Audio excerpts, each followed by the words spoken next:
Depuis son lancement en décembre 2021, le puissant télescope spatial James Webb a déjà pris des images spectaculaires de galaxies colorées, de magnifiques nébuleuses et d'autres corps célestes à couper le souffle dans l'univers lointain. Aujourd'hui, l'équipement de haute technologie a capturé de nouvelles images étonnantes de quelque chose d'un peu plus proche de chez nous. Jupiter, la plus grande planète de notre système solaire. Même les scientifiques ont été surpris par les photographies composites de la géante gazeuse prises par le JWST. Alors qu'est-ce que le JWST a découvert sur Jupiter? Y aurait-il pu avoir de la vie quelque part? Les lunes de Jupiter contiennent-elles les éléments nécessaires à la vie? Rejoignez-nous aujourd'hui pour découvrir l'incroyable nouvelle découverte de Jupiter révélée par le télescope spatial James Webb qui change tout. Jupiter est la plus grande planète du système solaire et la 5e planète à partir du Soleil, et la géante gazeuse a une longue histoire d'étonnement des scientifiques. Selon la NASA, Jupiter est plus grande que le reste du système solaire réuni. L'énorme taille de Jupiter pourrait accueillir près de 1300 terres.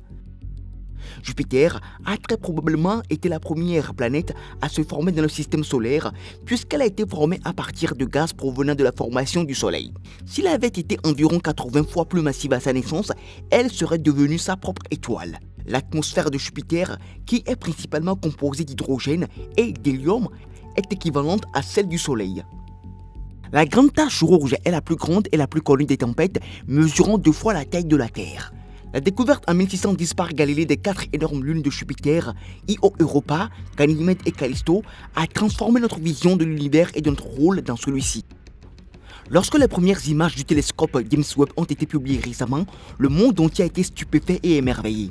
Les caractéristiques minuscules de ces photographies de galaxies fusionnant à des millions d'années-lumière et de planètes situées en dehors de notre propre Voie lactée ont captivé les gens du monde entier. Même les spécialistes sont restés perplexes devant les faits inhabituels et déroutants présentés par les premières données recueillies par le télescope spatial James Webb. En moins d'1 an, ce remarquable télescope nous a présenté une mine de connaissances sur notre univers qui a fondamentalement modifié notre compréhension de celui-ci. Il semble logique qu'un télescope capable de voir des galaxies distantes de milliards d'années-lumière et la lumière du début du cosmos n'ait aucun mal à nous fournir des photos délicieusement détaillées de notre système solaire. En juillet, les astronomes ont utilisé les puissants infrarouges du télescope pour observer Jupiter. Les images finales dépeignent un monde avec des éléments à la fois familiers et intrigants. Nous ne nous attendions pas vraiment à ce que les images soient aussi bonnes, a déclaré Imke de Pater de l'Université de Californie à Berkeley dans un communiqué. Ils n'ont jamais vu Jupiter comme ça avant et c'est à couper le souffle. Grâce au télescope Webb, des photos de cette tempête massive, de ces aurores boréales et de ces anneaux peu lumineux qui étaient auparavant obscurcis peuvent maintenant être vues avec une clarté spectaculaire. Cette image composite de la géante gazeuse a été créée en mélangeant plusieurs photographies télescopiques. Il en résulte un changement progressif de couleur, de l'orange et du jaune près des pôles de Jupiter au bleu et au violet autour de l'équateur de la planète. La NASA rapporte que des galaxies lointaines et les minces anneaux de Saturne peuvent également être photobombés au premier plan. Les photographies sont si impressionnantes que même les plus grands experts de la NASA sont stupéfaits. Jupiter est enveloppé d'une magnifique aurore et recouverte de stries et de taches blanches. Les images sont nettement plus colorées que celles prises par le télescope spatial Hubble, auquel le télescope James Webb succède. Ce qui est encore plus remarquable, c'est qu'une image NIRCam séparée offre une vue claire des anneaux de Jupiter. Les images récentes de Jupiter montrent également Thèbes et Métis. Les images de Jupiter capturées à l'aide de filtres à bande étroite offrent des vues spectaculaires de l'ensemble de disques de la planète. La présence d'informations supplémentaires sur des objets extrêmement faibles tels que Métis, Thèbes, l'anneau principal et les brumes dans les images, avec des expositions d'1 minute, a été une agréable surprise. Les photos montrent également la célèbre tache rouge de Jupiter, qui semble blanche parce qu'elle reflète la lumière du Soleil selon la NASA. La grande tache rouge est une tempête qui fait rage depuis longtemps et qui est plus grande que la Terre. Juste à gauche de la grande tache rouge de Jupiter, une tache blanche, se trouve une tache noire qui représente l'ombre projetée par Europe sur les sommets des nuages de Jupiter. L'équipe du JWST espère que d'autres observations permettront au télescope spatial de détecter des phénomènes comparables sur Europe. La mission Cassini, par exemple, a été en mesure de détecter des panaches de matière éjectées de l'océan profond de la Lune Encelade. Cassini s'est approché au plus près de Jupiter le 30 décembre 2000 à une distance de 9,7 millions de kilomètres, recueillant une multitude de données scientifiques. Au cours des 6 mois de survol, environ 26 000 photos de Jupiter, de ses anneaux brumeux et de sa lune ont été prises. Il a généré une représentation globale en couleur de la Terre, la plus petite partie visible mesurant environ 60 km, 37 miles. La circulation atmosphérique de Jupiter a été l'une des découvertes importantes faites lors du survol qui a été rendue publique le 6 mars 2003. Les scientifiques ont longtemps pensé que les zones lumineuses de l'atmosphère, avec leurs nuages pâles, sont des régions de remontée d'air, car sur Terre, de nombreux nuages se développent lorsque l'air monte. Il existe des ceintures sombres et des zones éblouissantes dans l'atmosphère. D'après l'examen des photos de Cassini, des cellules d'orage individuelles composées de nuages blancs éblouissants peuvent être repérées dans la ceinture sombre, même si elles sont trop petites pour être vues de la Terre. Un autre phénomène atmosphérique observé près du pôle nord de Jupiter était un cercle noir tourbillonnant de brume atmosphérique de la taille de la grande tache rouge.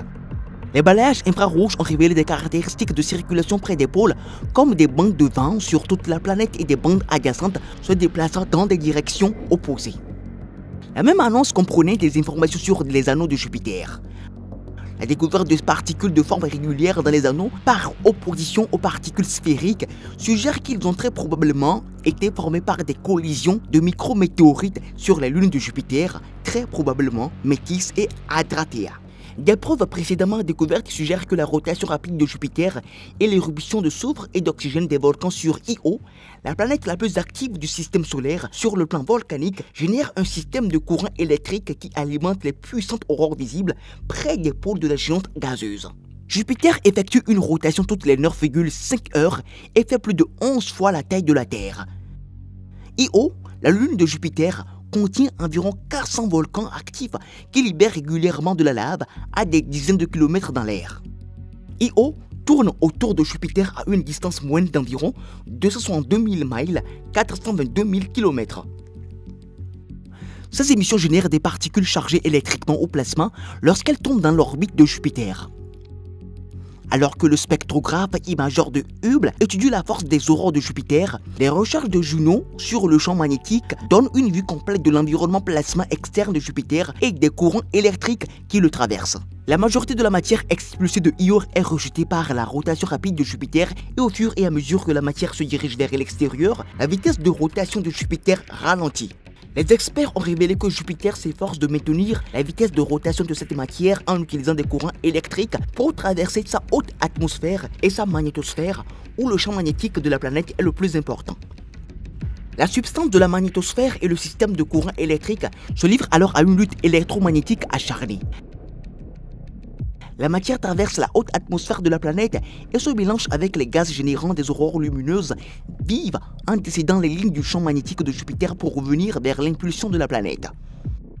La découverte de ce lien est intéressante car elle éclaire non seulement le fonctionnement du champ magnétique de Jupiter, mais aussi celui des planètes en orbite autour d'autres étoiles pour lesquelles nous avons déjà appliqué les mêmes idées. Et maintenant, avec une confiance accrue, cela nous permet également de mieux comprendre le fonctionnement de ces champs magnétiques. Les aurores de Jupiter, en revanche, n'ont jamais été observées jusqu'à récemment.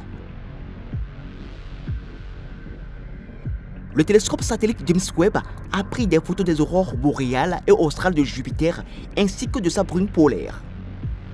D'autre part, de nouvelles recherches suggèrent que la lune supervolcanique de Jupiter possède d'énormes dunes sinueuses produites par des coulées de lave sous la surface de la lune plutôt que par le vent. Troisième plus grosse lune à tourner autour de Jupiter, Io est le plus interne des 4 satellites galiléens importants. Sa surface de glace ondulée a longtemps laissé les astronomes perplexes. En utilisant de nouvelles preuves, les scientifiques ont maintenant développé une nouvelle idée sur la façon dont ces dunes ont pu se former. Le sable qui a été soufflé par le vent peut s'accumuler pour former des crêtes ou des monticules appelés dunes. Cependant, comme la Lune a une atmosphère si peu dense, les vents de Io ne durent qu'une semaine, ce qui suggère que ces dunes ont dû être formées par un autre processus. De Pater a supervisé les observations mondiales de Jupiter aux côtés de Thierry Fouché, professeur à l'Observatoire de Paris. C'est tout simplement exceptionnel, a déclaré M. De Pater dans un communiqué de presse. Nous pouvons voir les détails de Jupiter ainsi que ses anneaux, ses minuscules satellites et même des galaxies en une seule vue. Le premier lot de photos de données en couleur du télescope innovant révèle également une extravagance cosmique de galaxies en collision et une étoile mourante. Judy Schmidt, une citoyenne scientifique chevronnée de Modesto en Californie, a examiné les photos de Jupiter fraîchement publiées. Elle a travaillé avec Ricardo Huisso, un co-investigateur sur ces données qui étudie les lances atmosphériques planétaires à l'Université du Pays Basque en Espagne pour créer l'illustration représentant les petits satellites. Selon Madame Schmidt, Jupiter est plus difficile à appréhender que les mystères célestes plus éloignés en raison de sa rotation rapide.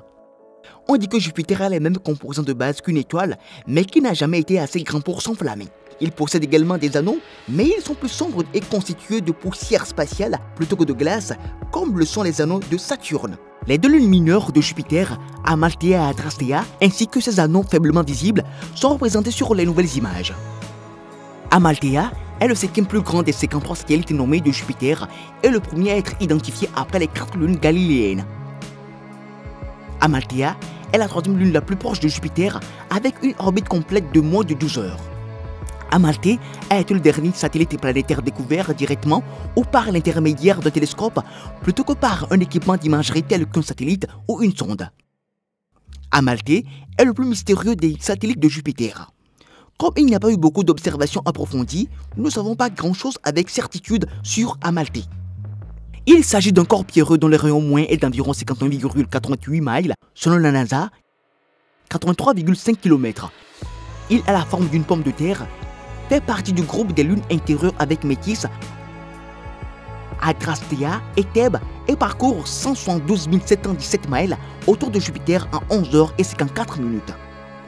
Amalthée a une température de 155 Kelvin selon la photométrie infrarouge. Selon les observations faites par l'orbiteur Galileo dans les années 90, la Lune présente des collines et des vallées ainsi que des cratères d'impact. Les scientifiques pensent que la teinte est causée par les produits chimiques sulfureux sur la Lune jovienne adjacente, Io, qui est volcaniquement active. Jusqu'à la découverte du JWST, seuls 2 engins spatiaux, Voyager et Galileo, avaient exploré Amalthée. Au début du siècle, le vaisseau spatial Galileo a photographié Amalthée avec son expérience d'imagerie à l'état solide SSI, ce qui nous a permis de mieux comprendre la Lune particulière. Le programme du système Jupiter qui examine la dynamique et la chimie de Jupiter, de ses anneaux et de son système de satellites peut se résumer en une seule image. Webb, quant à lui, ne parle pas seulement de Jupiter. La lumière infrarouge du télescope spatial jette de la lumière sur des parties du cosmos jusque-là inexplorées. Combinant photos du champ profond, ces photos de Jupiter montrent l'étendue complète de ce que Webb peut voir. Des galaxies les plus petites et les plus éloignées aux planètes et à votre propre cours cosmique que vous pouvez observer de vos propres yeux depuis votre cours, il en a pour tous les goûts. Même avec ce que nous avons de Jupiter, de nombreux mystères entourent encore la géante gazeuse. Les scientifiques examinent actuellement les photographies et les données du web afin d'en apprendre davantage. Entre-temps, la mission Juno de la NASA analyse également la planète. Quelles nouvelles informations le JWST et l'orbiteur Juno fourniront-ils sur cette intéressante planète dans les prochains jours et mois? Dites-le nous dans la section des commentaires.